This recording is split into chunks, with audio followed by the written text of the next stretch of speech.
Good afternoon, everyone. So my name is Andrew. I'm with the GSA Student Engagement team, and I'll be hosting today. Our usual host reader, the GSA General Manager, is unwell. And for the time being, or for today, I'll be the one hosting. So I'd like to begin by acknowledging the traditional owners of the land in which we meet today. Of course, they're virtual, but the lands in which I'm presenting from are the Yalukit Willem clan of the Boonwurrung, and I'd like to pay my respects to elders past, present, and emerging, and acknowledge that sovereignty has never been ceded. So our host today, or our presenter today, our guest speaker today is Steven Thurlow, who's an academic skills advisor with the University of Melbourne within academic skills, and he's worked with GSA in the past to provide editing workshops for us. So welcome, Steven, and thank you for joining us today. Thanks, Andrew. Thanks very much. Welcome, everyone. I'm Steven from Academic Skills. So we're doing an editing workshop today. So yes, like it says here, we'd like to improve your editing skills. So I'm not sure where you're coming from or what stage you're up to with your academic writing, but I'm assuming that you're all graduates. So you might be doing a graduate coursework degree, or you might be graduate researchers. So maybe there's a bit of half and half happening. So maybe I'll find out a bit more about you as I go along, but feel free to share information about yourself in the chat box, and also to ask me questions in the chat box. So we'll keep an eye on that, and then at the end we'll maybe go through those, so have a bit of a Q&A for hopefully about 5 minutes. So the session runs till just before 5, so we'll hopefully finish just before 5 today, and Andrew will make available the slides to all participants just at the end of the session today. So he'll come back in and maybe tell you how to access those. So rest assured you will get a copy of the slides today. I'm actually not using too many slides, but there's a little bit of density there with my slides. So I tried to slim them down, but yeah, a lot of information maybe to pass on to you. Anyway, let me just share my screen. So this is my screen. So maybe I'm actually going to start with the third slide. Oh, sorry. If you want to take a note of my email, there it is there on the screen. Yeah, feel free to contact me for follow-up questions or comments. So like I said, I'm from Academic Skills, and we're actually based right next to the GSA building in that brutalist 70s shocker there, the monolith. We're on the 3rd floor. So you can see our balcony there. On the right, it's looking out on the roofs of the GSA. Anyway, that's my office, and that's probably your office as well. I haven't been there for about 5 months, but yes, that's what it looks like. Okay, so I too acknowledge the campus of the University of Melbourne is on the lands of the Wurundjeri people, who have been custodians of this land for over 40,000 years, and pay my respects to their elders past, present, and future. Okay, so a little bit of housekeeping, or looking at what we will do today. So yes, the focus is on editing, but I am going to talk about proofreading as well. Sorry, I'm going forward there, because that's involved in editing. I'm going to talk about the different levels of editing. I'm going to talk about writers and editors, and whether we can lump them together, or are they separate beasts and need to be kind of looked at separately. I'm going to focus on some practical strategies for editing for style. So by style, I mean things like paragraphs, sentences, word level, vocabulary choices, etc. and also follow that up with some practical strategies for enlivening our writing. Okay, and maybe a short self-reflective editing activity, and finishing off with some further resources and maybe the Q&A as well. But like I said, feel free to post questions in the chat all the way through. Okay, so let's get going. So like I said, I'm not quite sure what stage you're up to with your writing, but I'm kind of thinking that you might have some writing.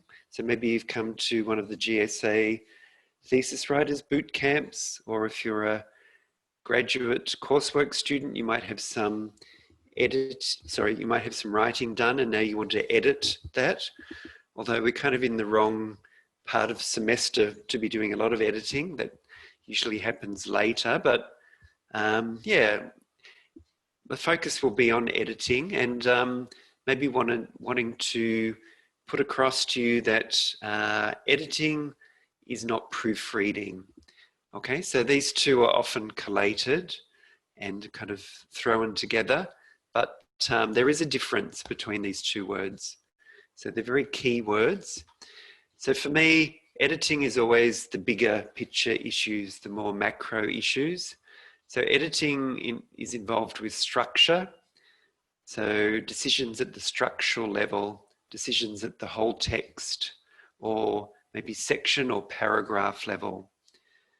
Okay, maybe big picture questions about structure. Editing could involve questions about content or ideas, or the sequence of ideas or content. And then we've got this word style. So style comes up at the paragraph level, could involve things like coherence and cohesion. So coherence is the logic or the rational,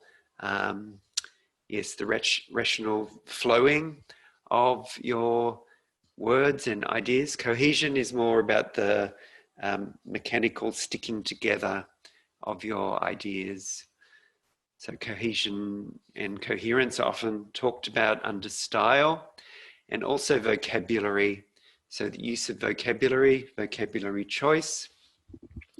So they're all kind of tucked in there under this idea about style, this kind of catch-all word, a little bit of a weasel word, and maybe we'll come back to that. Okay, proofreading in comparison is maybe focusing on the micro elements of the text. So it's maybe focusing on fixing things going wrong within the text, usually looking at sentence level or word level issues. Okay, spelling, punctuation, grammar and vocabulary. So we've got vocabulary appearing both in editing and in proofreading, formatting and referencing. So maybe more the mechanical side of those areas. So formatting, getting the kind of template of the writing right so that it looks right, and referencing, maybe acknowledging sources accurately, etc. Is everybody clear about the differences between editing and proofreading? So often conflated, but yeah, quite separate processes as part of the bigger process of writing and editing. So this is a very simple diagram, but it shows you that writing is a circular process, and editing tends to come in at the end of the process. And then through editing, if things don't work out, you'll notice that we might go back to the beginning. Okay, so it's a circular process, kind of like a washing machine or a dryer. And then if things are not quite dry or they're not quite well washed, maybe it goes back in and has another cycle. So editing can be recursive, or it can be, one part of the process and then you're out of the process. If you're doing graduate coursework, you might be editing something with huge time pressures. So you're editing at midnight and something is due in at 9 a.m. the following day. So in that case, you'd be exiting the process pretty quickly. Okay, so just thinking about your own work at the moment. So just maybe a very quick self-reflective activity here. What are some gut feelings about your work at the moment? So maybe you've done a draft, or if you're a thesis writer, you might have a couple of chapters under your belt. Just think about what you're doing well in your writing, maybe what you're doing not quite as well, maybe your issues with first draft or early draft writing. And think about, are these errors, sorry, not errors, but issues mainly at the macro or the micro level? So are they big picture issues, or are they more micro or smaller picture issues? So maybe we'll just do that for a minute or two. I'm just going to stop sharing there as well. Maybe I'll copy that for the chat. Oh, it's different boxes, okay? So maybe, yeah, so things you're happy with, things you're less happy with, and maybe issues, macro or micro issues. Just going to stop there for the minute.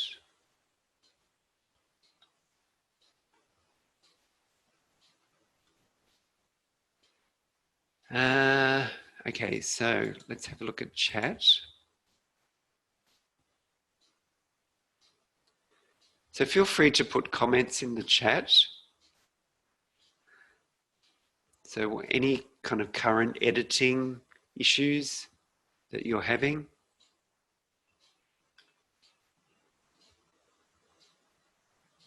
So we've got around 30 people here. Okay, thanks Emily for breaking the ice. So you're not so happy with your vocabulary, often too simple, and whether you're being detailed enough. Yes, a lot of people have the opposite problem, read the level of detail. They feel like they're being too detailed or giving too much information. Yeah, vocabulary is so important, getting it right. So academic writing values precision in vocabulary. And that's a big task because we've got over 1 million words in English language. Okay, we've got awkward sentence structure. So awkward is an interesting word. Awkward is kind of implies it's not suitable for the situation. So could be unclear, could be just doesn't fit well. Word choice, so vocabulary comes up. Someone exceeding the word limit or the world limit. Yes, that's okay in first drafts to go over the word limit, because in later drafts, your job will be to cut down. Overwriting is good for a first draft. Maybe even overwriting by a third or a half. So yes, another awkward expression, or adjusting paragraph length. Yes, so we'll talk a little bit about paragraphs. They're pretty important. They're the building blocks of academic writing. Okay, maybe go back into the PowerPoint for a minute. Thanks for the comments there. So maybe we're not happy with quite a few things, but probably what we're not so happy with will fit into one of these areas: content, argument or argumentation, organization, or possibly something language-based, or something completely apart from those. So possibly these are areas where we need to think about our editing and, moving stuff around during editing, or actually getting rid of stuff as well. Sorry to interrupt, Stephen. Yep. The slide, oh yeah, it's not currently full screen. Just thought I'd flag. Oh, yeah. I'll go back into full screen. Oh yeah, cool. Thanks, Andrew. No worries. Yep. So let me go back. Okay, so just before we go on, so we've thought a little bit about editing now. So we've thought about what it entails. So I'm just going to put this slide up, looking at the differences between writers and editors. So I find people I work with, students, you know, all sorts of people, they're either more drawn to the writing side of things or more drawn to the editing side of things.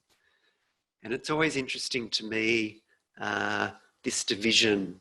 I rarely find somebody who will admit to be drawn to both things equally.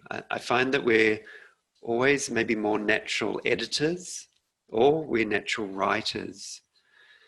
So there's a psychological basis for that. It seems that writers like to use their right side creative brain more. They're maybe giving more exercise to that side of the brain. They favor that side of the brain. Okay, so that's all about freedom of creation. They like kind of, yes, building things up, making something from nothing, maybe novelty, originality, etc.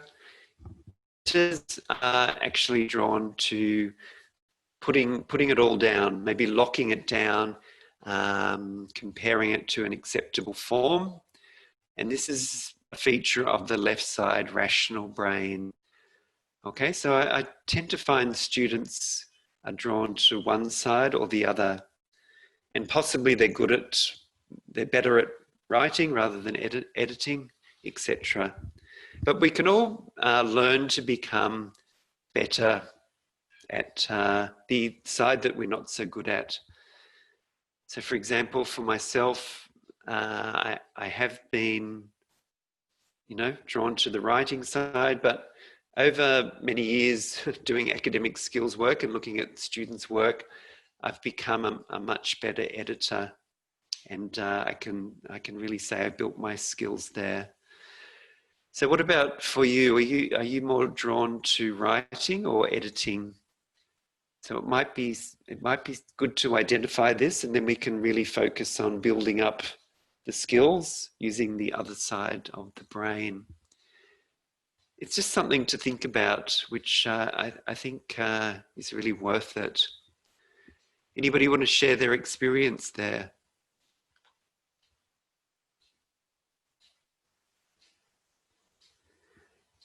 Anyway, feel free to comment on that. We've probably got a mixture of writers and editors here. Possibly more people drawn to writing and who want to learn about editing. So from my perspective, editing is looking at your work again, but looking at it from a reader's perspective. So this is where the reader comes in. So it's before the reader gets to it, but you as the writer have to put your reader's hat on. So you're thinking about your work from a reader's perspective. So we know at university, we don't have many readers. It might be one or two specialized readers. They probably academics or people doing a doctorate. So educated, maybe very specialized readers, maybe very critical readers as well. So we're going to do a little bit of work about editing at a particular level today, which is the paragraph, sentence and word level. So I'm saying there, be prepared to let go. So yes, editing is often a process of letting go of things. Some people talk about it as killing your darlings. So things that you've spent maybe time crafting, putting together, on the page or the screen, you have to kind of let go of them. So if they're no longer working or they're not useful, it's, yes, a bit of, yes, letting go or maybe throwing them away. But I mean, we could put them in a file and keep them. That's what I tend to do, an offcuts file. And then I never go into that offcuts file again usually, but it just makes you feel better rather than deleting it entirely. So a little bit of chat about paragraphs. So like I said, paragraphs are the foundation of all academic writing. So a couple of questions there about paragraphs. So as you're editing, things to think about regarding paragraphs. Are they contributing to your overall argument? Do we have one main idea that is the main topic for that paragraph and it's expressed in a topic sentence at the beginning of the paragraph? Maybe not the first sentence, but towards the beginning. Are all the sentences relevant? Do we have enough support or evidence? And do we give our reader enough linking or guidance, excuse me, throughout the paragraph?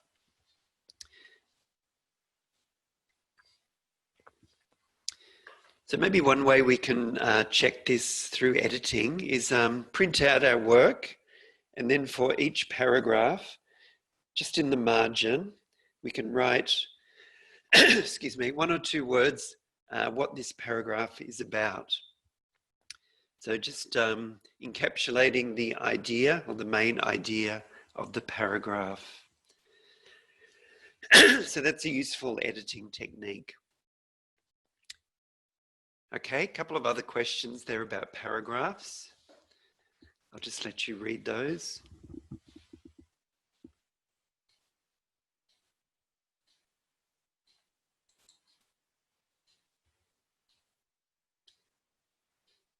Okay, so we need to beware of the orphan paragraphs, and we need to beware of the wall or walls of words.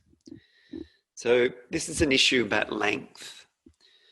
So students, I find, tend to go for the wall of words in academic writing, particularly in faculties like arts or other humanities, sometimes social sciences.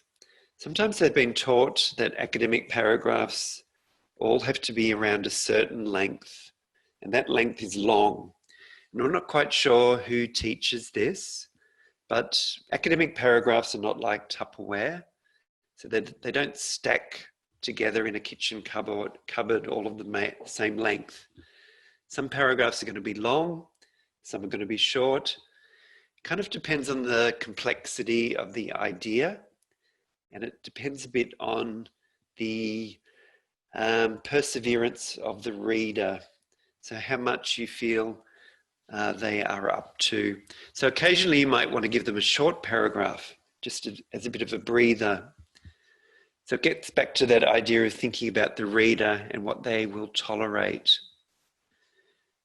So I think paragraph length is something that's not really considered enough in editing, but it's pretty important because it's all about helping the reader. Okay, yes, and giving them an order that they can understand. Okay, so maybe paragraphs are ordered in a way we're talking about most important information to least important, maybe some sort of time order. Yeah, all paragraphs have some sort of order, and that must be made clear to the reader. Okay, just to introduce sentences and this idea about what makes a good sentence.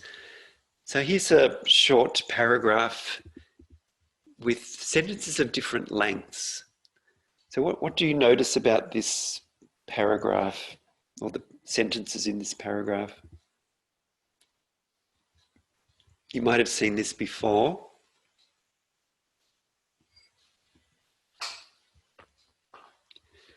If so, I apologize, but it's, yeah, a pretty good paragraph.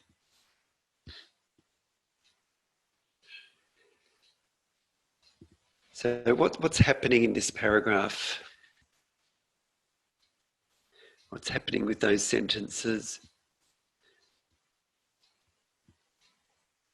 Can I ask somebody to maybe contribute? Some brave soul?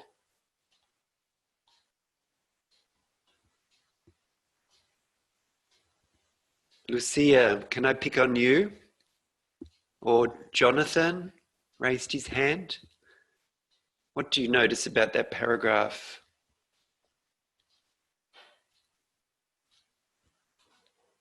Oh, I can't hear anyone. Yep. The paragraph's using sentences of different lengths in the second half of it to sort of draw your attention in a bit more. I don't really understand how it works, but it's just much more pleasant to read when there's a bit of variation. So do you mean, thanks for that, more about linking words or more about the sentence length? I think it's a bit of both, but mainly the sentence length, I think, is what I noticed. Yep. So that's Jonathan. What do you think about one word sentences? Like music. Would you use that? I don't love it. No, I would not use that. I'd be more tempted to use some kind of other device to get that effect, but I wouldn't have one word sentences, especially in academic writing, but that might just be me. No, you're right. I mean, it's risky, but I think you do notice it as a reader. Like you can't ignore it really. It's so unusual. You just don't see it. But there's no rules to say you can't use it. Okay, and what happens at the end of this paragraph? So what's happening with this last long sentence? Can I ask someone? Looks kind of long and kind of long drawn with no real like ending. Like it's just an extremely long sentence. It kind of drags on. Yes, but it's kind of hard to ignore in a way, isn't it?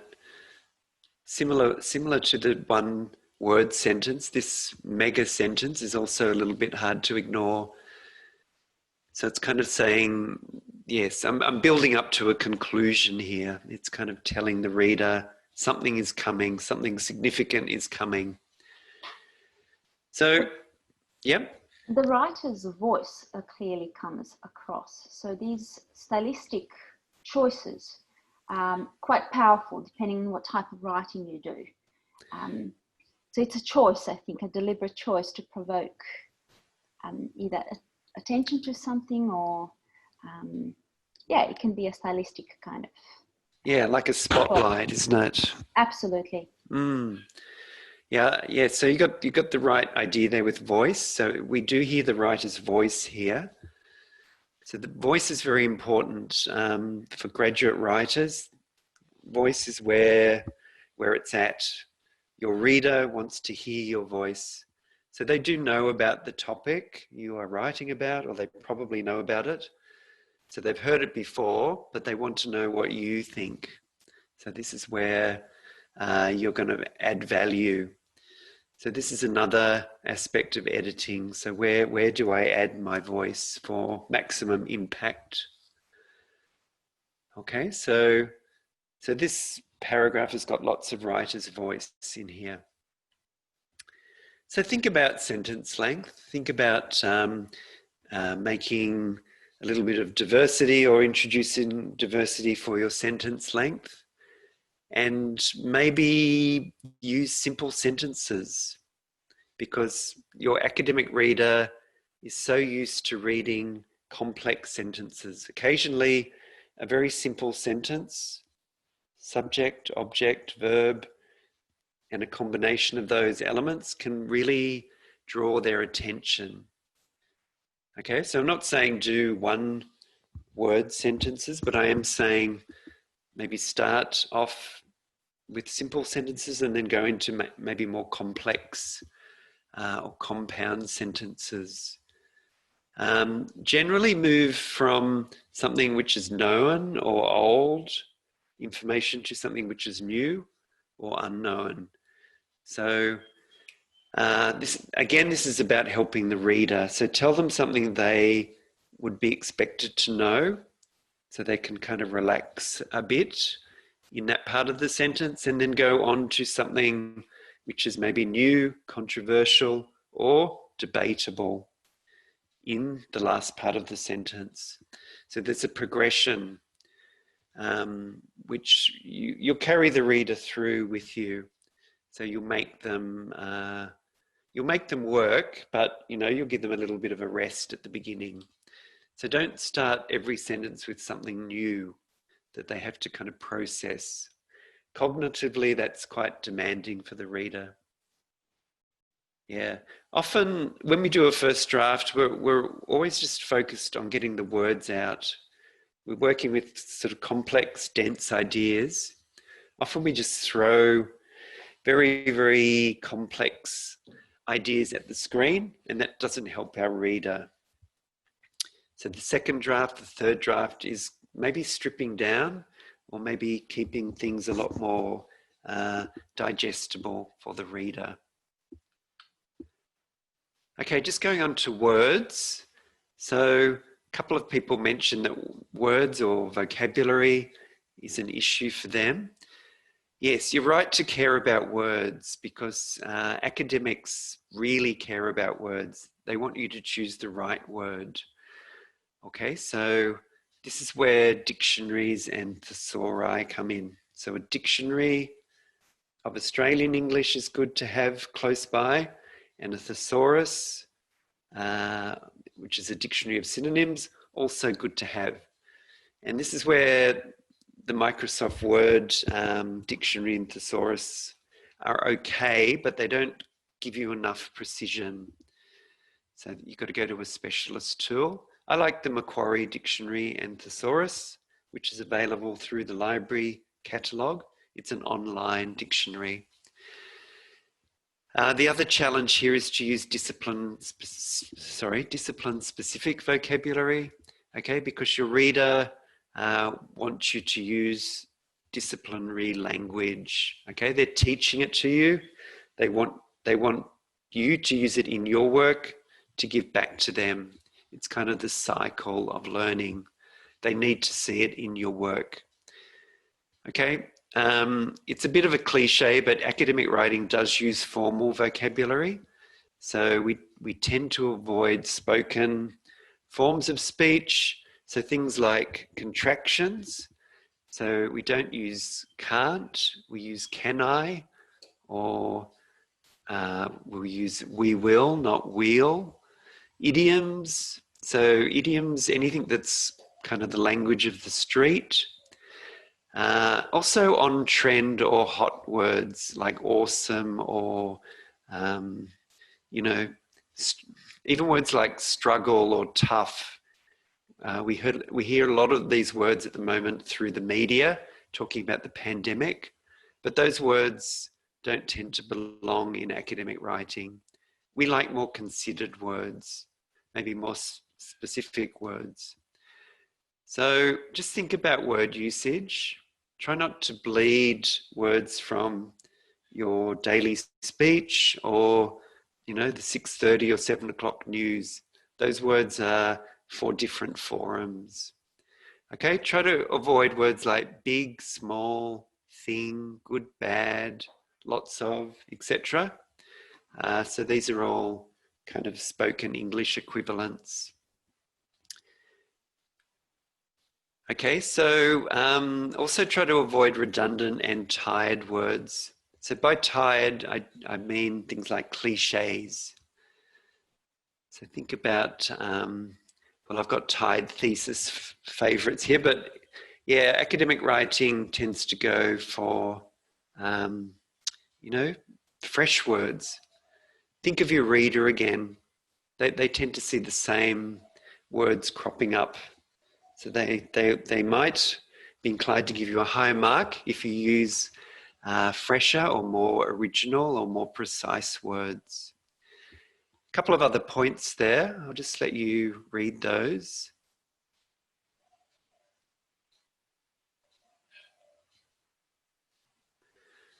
So try not to begin a sentence with there is, there are. That's a very simple, maybe way to construct a sentence. Redundant, tautological words. Maybe vague reporting verbs. A little bit controversial there. Argue. I know everybody uses argue, but it's actually quite a neutral verb when you think about it. What are they arguing exactly? Okay, and if you use this, that, these, those at the beginning of a sentence, try to attach them to a strong noun. So that's a matter of being more specific. So don't say this by itself. Say this situation or this issue or this problem with blah blah. Yeah, attach it to something strong. Okay, create a lexical chain or a chain of cohesion for your reader to get through that first part of the sentence really quickly. Any questions or comments there about vocabulary?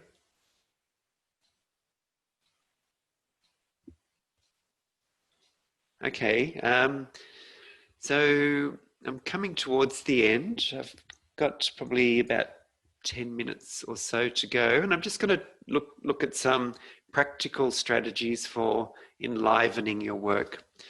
So let's be honest, often academic writing is deadly dull, kind of not very exciting. People seem to want to make it a little bit boring. Maybe they're worried about things like their reader's reaction. They want to fit into their discipline, so they want to make it like other writing that they've seen in their discipline. But I'm kind of the opinion that we need to be a little bit different, yeah, because the higher marks tend to go with somebody who's said something a little bit more creatively, or they're saying something that's original and they're saying it in a slightly different way. So let's have a look at maybe strategies or techniques to do this. So I'm not sure what disciplines you're all from, but I should just say some disciplines are more receptive to this approach than others. So thinking about disciplines at Uni Melb, I'm thinking disciplines like medicine, dentistry, they're more on the conservative side. Engineering, but then you've got other disciplines which are maybe much more accepting of a maybe more creative approach. Okay, so if you're from medicine or engineering, just listen, but you might not be able to use these strategies so much in your own writing. Or you might decide to take a big risk and put them in, who knows? You might get a nice surprise. Okay, so focusing on a key scene. So that would involve a narrative technique to outline a key scene where maybe something takes place. So if you're a doctoral writer, you might describe a scene in your lab or maybe in your field site where something is happening, something of significance. Okay, which involves maybe describing a place or a setting. Characterization could involve making characters of your main researchers or your main participants. So maybe sketching out more details about a particular participant in your research. If you're doing original research, telling the reader a bit more about this person that's giving you this information. Okay, using pacing and pausing, sort of rhythm in your writing in a reader-friendly way. We've talked a little bit about that with paragraphing already. And balancing showing and telling in your writing. So actually that last one, the showing versus the telling, that's something I want to maybe focus on now. So this idea about showing something in your writing versus telling the reader something in your writing. So they've got different terms in creative writing and in academic writing. Okay, if you know something about creative writing, or if you are a creative writer, a common piece of advice there is to show, don't tell. So that means the writer should convey important information to the reader by giving the reader maybe physical or emotional details about the subject. Compare that to academic writing, where the mantra is to tell a lot and show occasionally. This means that the writer tells the reader absolutely everything they know about their topic, but doesn't often show them examples, case studies, or gives them very many details about the subject. So what I'm saying is maybe we need a little bit more showing in academic writing, because this is maybe a problem for the reader. They get a lot of telling. Okay, it's like being hit over the head sometimes. You get a lot of detail about a subject, and it's all telling. So it's a lot of statements, a lot of definitive statements about the topic at hand. Okay, so just a couple of practical strategies to break up a lot of telling. So if you're telling the reader something about a subject, maybe think about an anecdote, which is a personal story to illustrate a key point. So if you can, put in a little bit about a little narrative or a part of a narrative, maybe that features something of human interest, which can revive your reader's attention. Excuse me, and maybe inject a bit of humour into the writing as well. Maybe include case studies or extended examples. Okay, and these are applicable to most disciplines. Or you could use a literary device such as a simile, a metaphor, or an analogy. Okay, so we do find these in academic writing. Not so common, but you can find them, particularly things like metaphors. Even in things like science, it's a very common metaphor. The classic one is, the heart is like a pump. Well, a heart is not a pump, but this writer is saying the heart looks like a pump, it functions like a pump, etc. So there's this kind of metaphorical language coming in, even in the most objective scientific writing. So think about these strategies, think about them for your own writing. So we've got a couple of other ideas here. So this is from Sword. So I'll give you the reference to Sword at the end of today. So she's got 8 techniques to promote engagement, pleasure, and elegance for your reader. So these are things to bear in mind while you're editing. So things to make your writing more appealing or to help the reader, engage the reader, give the reader pleasure. Just give you a minute to read those.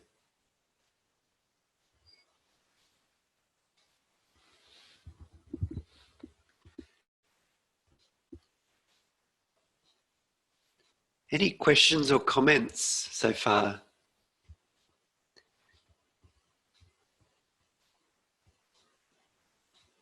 So we're almost at the end. So if you do have a question or a comment, just put it in the chat box now, and we'll deal with it maybe the last few minutes of today. Okay, so just moving on, maybe for a little bit of self-reflection. So like I said before, probably you have some writing. Maybe you've done it recently. Maybe if you're a thesis writer, you have a chapter or two that you've freshly written. What do you think your typical editing issues are? What do you need to attend to in your editing? So probably, sorry. so probably we don't have time. Sorry, need water. Probably we don't have time to do 10 minutes today, but just run your eye down this list. Think about maybe where your issues might lie in editing.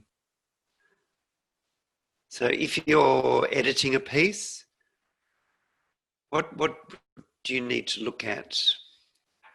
What do you think would crop up in your own writing? Is it more the big picture issues, or is it somewhere in the middle? Maybe something around style, paragraphing, voice, pacing and pausing? Or is it more down the small picture end, maybe the more mechanical end, like maybe accuracy of vocabulary, grammar, referencing, punctuation? So maybe this is a bit of a checklist. So what I might do, I'll stop sharing there. I'm actually going to just copy that list, put it into the chat. Oh, sorry.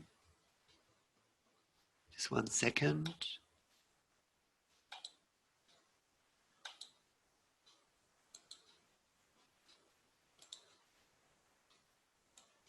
So this is our 11 issues.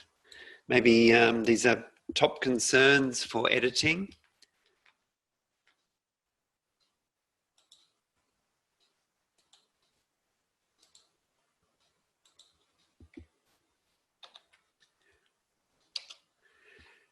Okay, so we've got Emily saying mostly macro structure and coherence.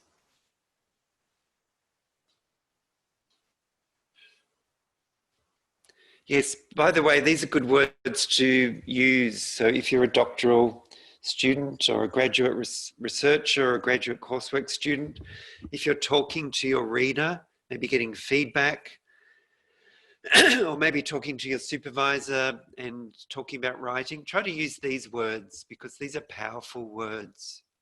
So words like coherence, cohesion, syntax, voice. Yeah, these are great words to use with academics. These are kind of words that they use when they talk about writing. Okay, I don't have too many questions, so maybe I'll just go back to the PowerPoint for a couple of minutes. Sorry. I'm just gonna pop back here.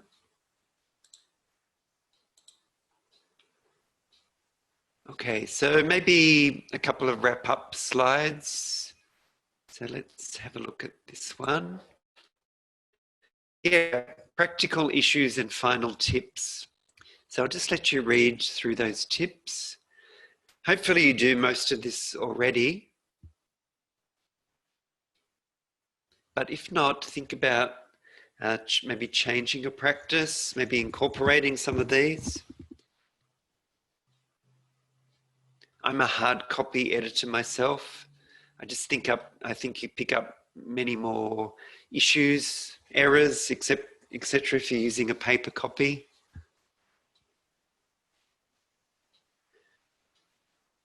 Yes, try to separate writing and editing and also proofreading.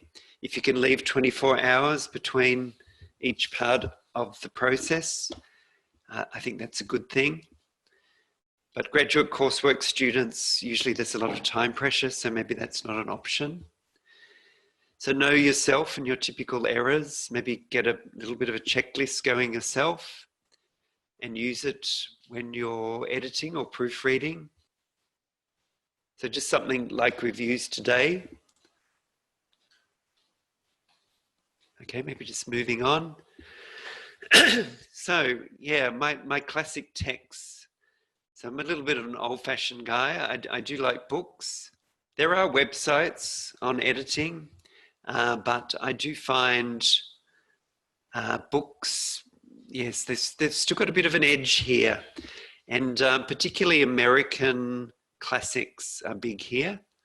So out of this list, I think Bazoon, Strunk and White, Williams and Zinser, they're all American guys, sort of old white guys. Some of them are dead, and all these books have gone into at least 15 or 20 editions. I think Strunk and White was published in 1952. So they never go out of date, to be honest.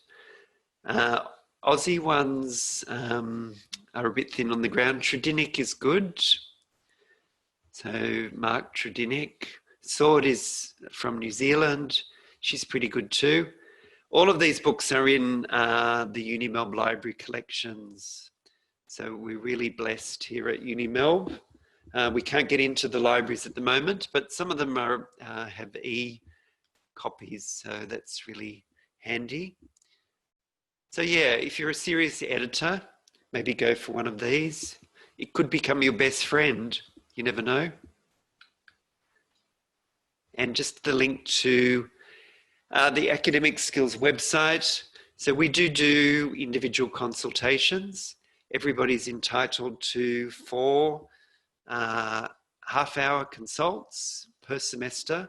You can book those through the Academic Skills website. If you're a doctoral student, you'll get 50 minutes. So that's almost 4 hours of individual help per semester. So use it or lose it, because it doesn't carry over to the following semester. Okay, I'm just going to go back to the questions or the chat. So I'm not sure if you saw, Stephen, but there was a question from Louise that was, do you have any hints to maintain your focus when editing / proofreading chapters? Okay, so Louise, you sound like more of a writer than an editor maybe. So when you're editing, you lose focus a bit, or you get distracted.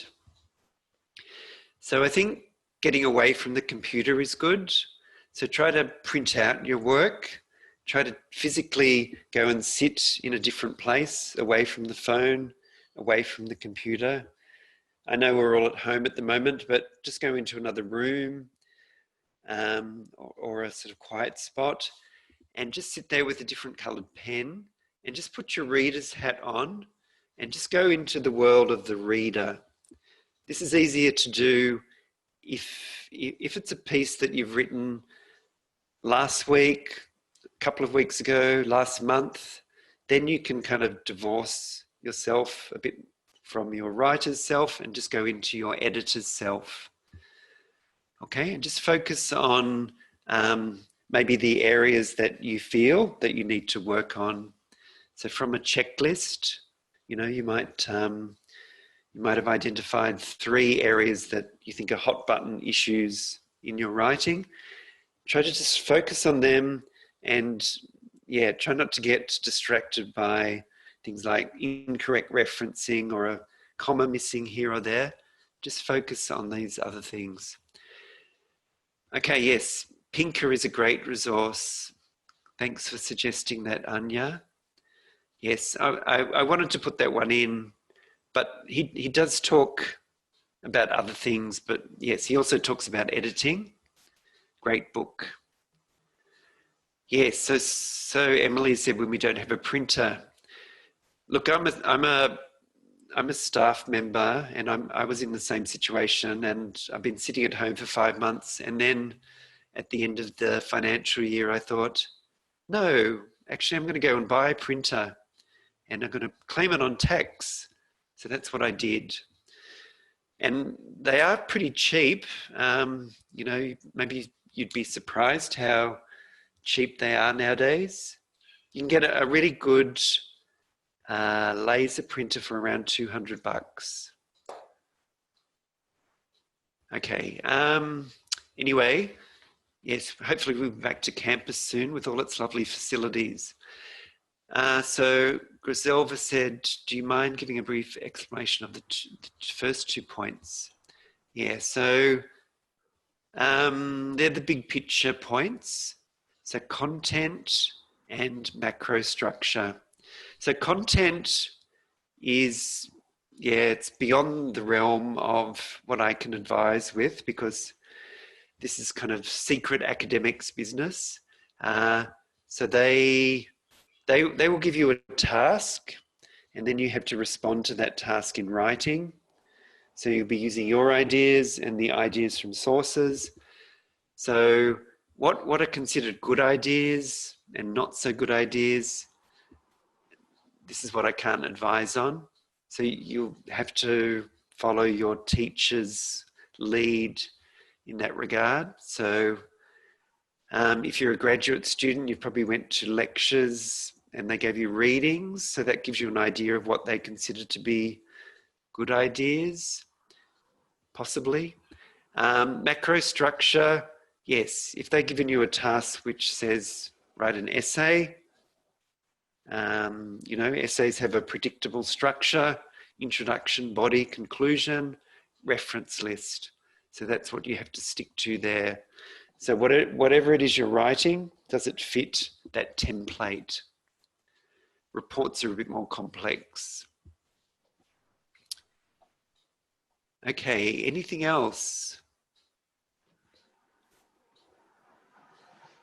I think that's all. Okay, great. Yeah, thanks, Steven. Well, we might leave it there. So, Andrew, do you want to have a word about the slides? Yeah, so I have exported them now, and once this webinar is over, I'll send them out to everyone. Next week on Wednesday, we'll have a Shut Up and Write session. I've got a link that I've sent out as well to that, and I'll send it in the email as well. So if anyone is interested to sign up for that next week, we've got that. As always, just keep in touch with the GSA website and social media to see any events and stuff that we have running in terms of the advocacy and stuff. And yeah, thank you, Steven, for hosting and being the facilitator of today's webinar. I think everyone has a lot to understand and learn about editing. So yeah, that was great. Was there anything else you'd like to add, Steven? No, just I'd like to say thanks for coming and happy editing. And if you're having problems, come and see us at Academic Skills. We'd love to see you and your work, and maybe provide an objective third eye on your work if you need it. Perfect. So yeah, hopefully everyone is in the groove to study. And yeah, we'll end this webinar soon, but hopefully you can study after this. And thanks again, Steven, for being on board for this webinar, and have a lovely night, everyone.